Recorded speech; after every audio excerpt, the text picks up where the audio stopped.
Hello everyone, welcome to my channel. स्वागत है आप सभी का मेरे यूट्यूब चैनल नर्सिंग गाइडेंस में। तो आज मैं आपको सिजोफ्रेनिया के बारे में बताने जा रही हूँ।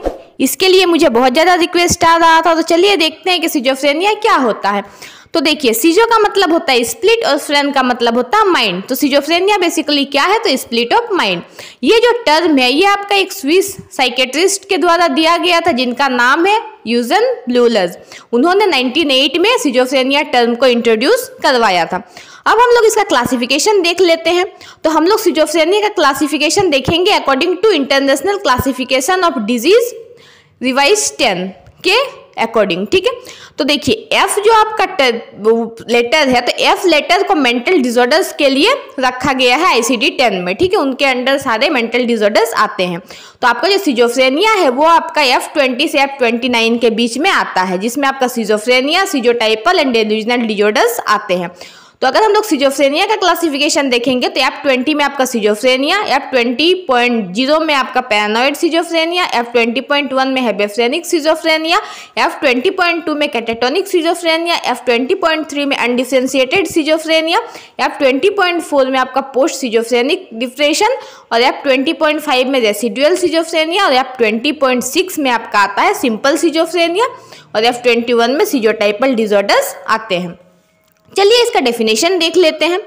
तो देखिए, सिजोफ्रेनिया का डेफिनेशन है, schizophrenia is a psychotic condition characterised by a disturbance in thinking, emotions, volition and faculties in the presence of clear consciousness which leads to social withdrawal. देखिए, सिजोफ्रेनिया जो है ये एक साइकोटिक कंडीशन है, ठीक है, जिसमें क्या होता है कि थिंकिंग, इमोशन में आपका डिस्टर्बेंस आ जाता है। वॉल्यूशन क्या होता है, तो कोई भी काम को करने के लिए जो आपका विल पावर होता है उसमें आपका डिस्टर्बेंस आ जाता है, जो कि आपका क्लियर कॉन्शियसनेस में होता है, ठीक है। और वो क्या करता है, पेशेंट को सोसाइटी से दूर कर देता है, ठीक है, which leads to social withdrawal. चलिए इसके एपिडेमियोलॉजी देख लेते हैं। तो देखिए, मेंटल हॉस्पिटल में जो न्यू एडमिशन होते हैं उसमें 15% जो आपका होता है वो सिजोफ्रेनिया का केस होता है। अगर हम लोग पॉपुलेशन में देखें तो पर 1000 पॉपुलेशन में 3 to 4 जो आपका पर्सन होता है वो सिजोफ्रेनिक होता है। इसका ऑनसेट कैसे होता है, तो देखिए, मेन में इसको 15 से 25 ईयर्स के बीच में ज़्यादा देखा जाता है और फीमेल्स में आपका 25 से 35 ईयर्स के बीच में ज़्यादा देखा जाता है। और ये किन लोगों में ज़्यादा होता है, तो देखिए, जो लोअर सोशियो इकोनॉमिक ग्रुप का जो पीपल्स होते हैं उनमें ये ज़्यादा देखा जाता है, ठीक है। अब हम लोग बात करें इसका इटियोलॉजी का, तो इसका इटियोलॉजी कुछ इस तरह से है। तो इटियोलॉजी में हम लोग बेसिकली बायोलॉजिकल थ्योरीज की ही बात करेंगे, ठीक है। तो बायोलॉजिकल थ्योरी में आपका बायोकेमिकल थ्योरीज आता है, न्यूरो स्ट्रक्चरल थ्योरी आता है, जेनेटिक थ्योरी आता है और पेरिनेटल थ्योरी आता है।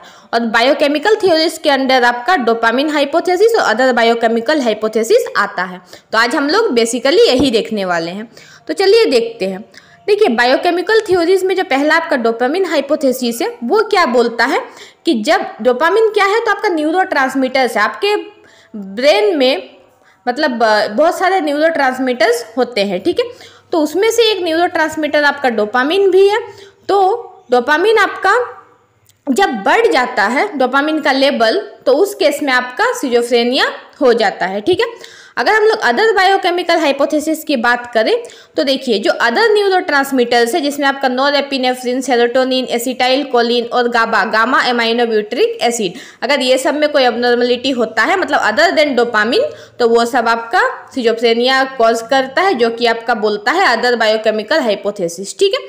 और न्यूरो रेगुलेटर्स होते हैं जैसे कि प्रोस्टाग्लैंडिन्स और इंडोफिन्स, ठीक है, इंडोल्फिन्स और प्रोस्टाग्लैंडिन्स। अगर इनमें भी किसी तरह का डिस्टर्बेंस आता है, अबनॉर्मलिटी आता है, तो इसे केस में भी आपका सिजोफ्रेनिया लीड होता है। नेक्स्ट हम लोग बात करेंगे न्यूरो स्ट्रक्चरल थ्योरी का। तो देखिए, न्यूरो स्ट्रक्चरल थ्योरी क्या बोलता है, तो देखिए, जो पर्सन का जो प्रीफ्रंटल कॉर्टेक्स होता है और लिम्बिक कॉर्टेक्स जो होता है, जो आपका इमोशंस के लिए रिस्पॉन्सिबल होता है, लिम्बिक कॉर्टेक्स, तो अगर वो किसी पर्सन में फुल्ली डेवलप नहीं होता है तो उस पर्सन को सिजोफ्रेनिया होने के चांसेस ज़्यादा रहते हैं, ठीक है। अगर CT स्कैन या फिर MRI अगर ब्रेन का होता है तो उसमें क्या दिखता है सिजोफ्रेनिक पेशेंट्स में, कि उनका जो ब्रेन वॉल्यूम होता है वो डिक्रीज दिखता है, ठीक है। और जो उनका लेटरल और थर्ड वेंट्रिकल होता है वो उनका बड़ा होता है, ठीक है। और एट्रोपी होता है फ्रंटल लोब में, सेरिबेलम में और लिम्बिक स्ट्रक्चर्स में, ठीक है। और जो उनके जो सल्सी होता है, आप लोग जानते होंगे गायरी और सल्सी होता है, तो सल्सी का साइज उनका इंक्रीज दिखता है, ठीक है, on the surface of the brain. अब हम लोग का है जेनेटिक थ्योरी, ठीक है। तो जेनेटिक थ्योरी में क्या है, तो देखिए जेनेटिक थ्योरी बोलता है कि ये ऐसे चाइल्ड्स में ज़्यादा देखा जाता है जिनके पेरेंट्स का कंsanguineous मैरिज होता है।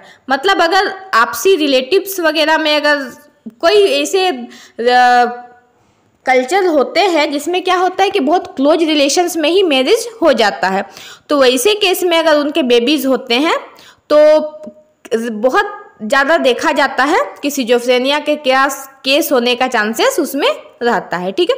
नेक्स्ट आपका रिलेटिव्स ऑफ सिजोफ्रेनिया। ये तो ऑब्वियस सा बात है कि अगर किसी भी रिलेटिव को अगर सिजोफ्रेनिया है तो उनके बच्चों में भी होने का चांसेस बहुत ज़्यादा रहता है। तो आज का वीडियो में बेसिकली यही था। नेक्स्ट वीडियो में हम लोग साइन एंड सिम्टम्स, ट्रीटमेंट और मैनेजमेंट की बात करेंगे। अगर आपको पसंद आया हो तो लाइक कर दीजिएगा, शेयर कर दीजिएगा और मेरे चैनल को सब्सक्राइब कर लीजिएगा।